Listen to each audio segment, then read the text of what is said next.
En el caso de que un equipo de vacunación trabaje por la mañana en una residencia y por la tarde en la otra,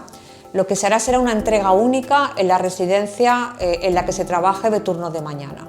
El equipo de enfermería recepcionará tanto las vacunas que corresponden a la residencia de turno de mañana como en la de turno de tarde, utilizará las de turno de mañana para los residentes que ya estén programados y las de turno de tarde serán guardadas en la nevera. Posteriormente, cuando se desplace el equipo de enfermería a la residencia que corresponde al turno de tarde,